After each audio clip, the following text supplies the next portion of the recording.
कहते समस्ते कहती से रेणु मुंडरे मारिले कुआड़े आम पवित्र हो जाए।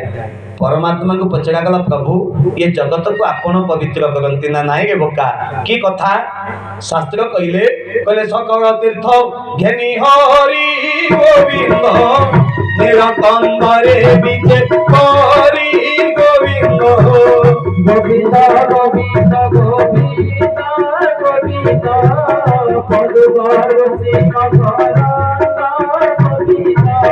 सकल तीर्थ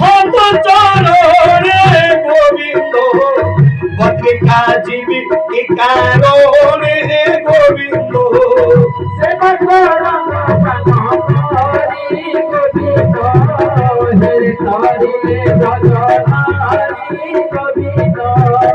आपण माने समस्ते जानिछन सकल तीर्थ ज्ञानी हरि नीलकंदरे विजय करी बा सकल तीर्थ तो चरणे बद्रिका जीवी की कारण हे प्रभु आपण बा जगत को उद्धार करबा वाला आपण को चरण रे पूरा समस्त तीर्थ सन्निहित सन्निवेष्टित होइकरी अछंती एकत्रित होइकरी अछंती। भगवान कहले नाई रे मो पाखरे किछि तीर्थ नाही की कथा आज्ञा आपण पाखे तीर्थ नहीं ना ना ताले तीर्थ कोठी अछि ना मोर भकत बसे जही सकल तीर्थ थांती रही। परमात्मा केरे चालाकिया उत्तरटा देले आगे देखंतु एमिति उत्तरटिए देले जे बारी भांगीबनी कि साप मध्य मरिबनी बुझा पड़ुछि कि आ भक्त तो जोठी परमात्मा तो सहीठी तेणु भगवान भक्त को बढ़ाई देवा पे कहले मोर भक्त बसे जही सकल तीर्थ थांती रही तेणु मोर भक्त मोर मित्र से करे जगत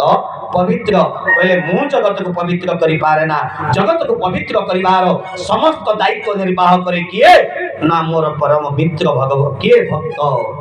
देखि पकेले निषाद राज भुवक सबरन को आखिरु धार धार अश्रु प्लावित होछि मां माने प्रभु रघुनाथ सरकार आ रही पारिलेनी भगवान दौड़ी गले पई जाउचंती झपटी जाउचंती पादरे केते कंटा कोन फुटुची से कतार हिसाब नाही जंगल रास्ता रे परमात्मा दौड़ी गले निषाद राज भुवक सबरन को दुई हाथ रे चापुरी धरिले आलिंगन मुद्रा रे छाती के लगेई देले पक्ष रे लगेई देले आउ आदर सहित भक्त प्रेम रे प्रभु को आखि में दुईट पार्श्व खसी आज निषाद राज भुवक सबरन पृष्ठ भाग रु गड़ी आसुचंती आज्ञा देखंतु भक्ति केते बड़ मूल्यवान पदार्थ भक्ति केते बड़ मूल्यवान ताकू केही तार मूल्य को निरूपित करिबा पई ब्रह्मांड रे ए पर्यंत प्यादा है नहीं गया। तो आपको ऐसा याद करना चाहिए कि सज्जनों ये जो निषाद राज गुहक सबर की भया भक्त आपण माने विचार करंतु जोटी ब्राह्मण मान को छाती रे लगे बार सौभाग्य प्राप्ति ही पारंतिनी ब्राह्मण माने परमात्मा को गयारे लागिबा पाई जोटी क्षत्रिय वैश्य शूद्र मान को सौभाग्य जुटिलानी सेठी परमात्मा को छाती रे लागि गले किए से ना निषाद राज गुहक सबर आपण माने विचार करंतु ये कथा जगत को देखैबार कारण कोन पछरे रहस्य लुचि अछि कोन जीवन रे मां माने गोस्वामी मना कले काहा को केबे छोटो बोली चिंता करिवनी काहा को केबे बड़ो बोली भाबिवनी काहा को केते हीन केबे हीनमान्यता परिप्रकाश करिवेनी मु आपन को पाखो को आसीची खोर्धा पुरी बड़रु आगुरु पुरी जिला थला बे खोर्धा जिला ही गला नहीं कि मु समस्त समय व्यतीत करिछि पुरी रे श्रीक्षेत्र धाम रे शंकराचार्य को पीठ रे आपनकर अनुगुर जने महान वर पुत्र जे होचंती आपनकर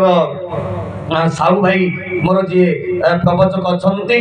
महेश साहू महोदय तांकर मोर अक्रांत परिश्रम करी आपण मानकर हिंदू धर्म को बजाय रखिबा पाई विश्व हिंदू परिषद रे लखनानंद सरस्वती जतबे थिले आपनकर जो वर्ष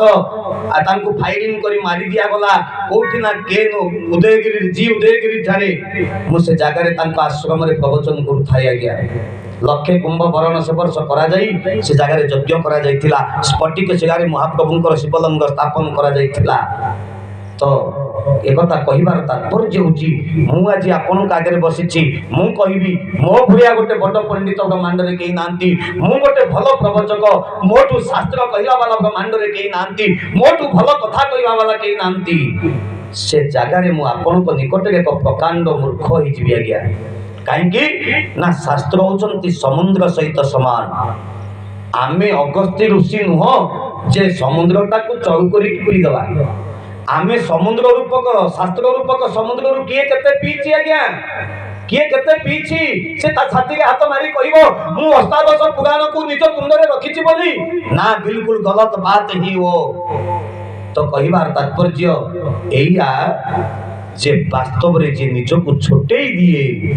अन्य को बड़ाई दिए से महान ही जाए आ निज को बड़ाई करी जे अन्य को हीन मान्यता दृष्टि रे देखे ना से संसार रे मूर्ख ही जाए तेणु जगत को परमात्मा श्रीराम कथा माध्यम तृतीय जुग रे जगत को जणई देले अरे सबरो हेले मध्य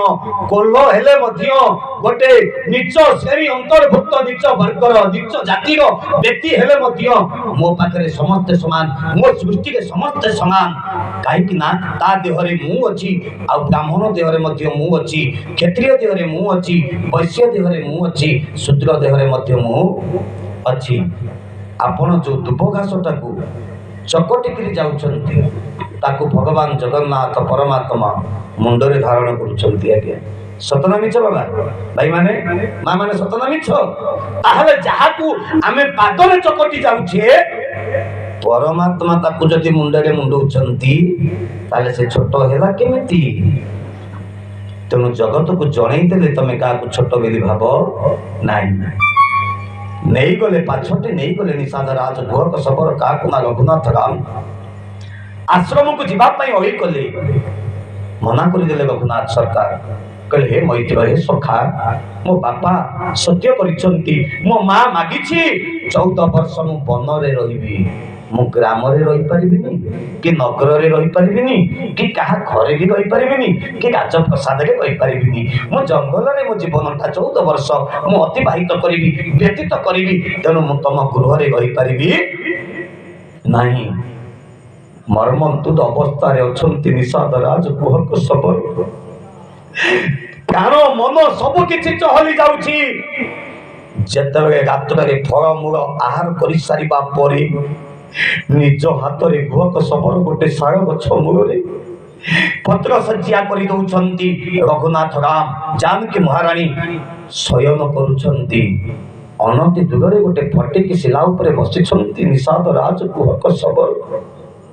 किछि बाट रे बसिछंती सान ठाकुर लक्ष्मण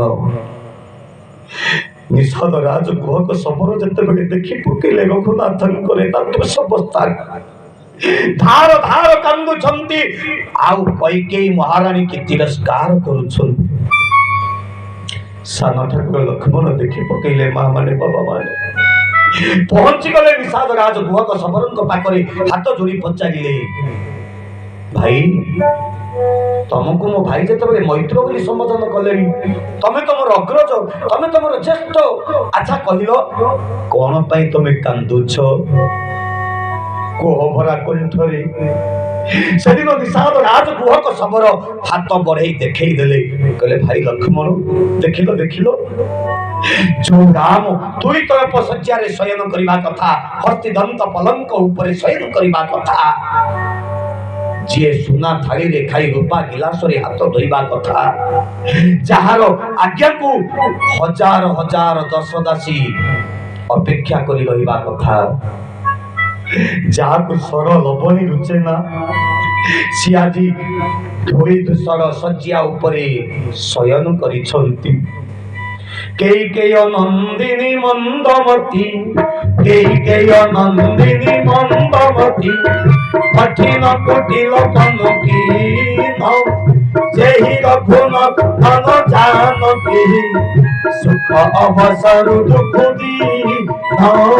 सुख अवसर दुख दी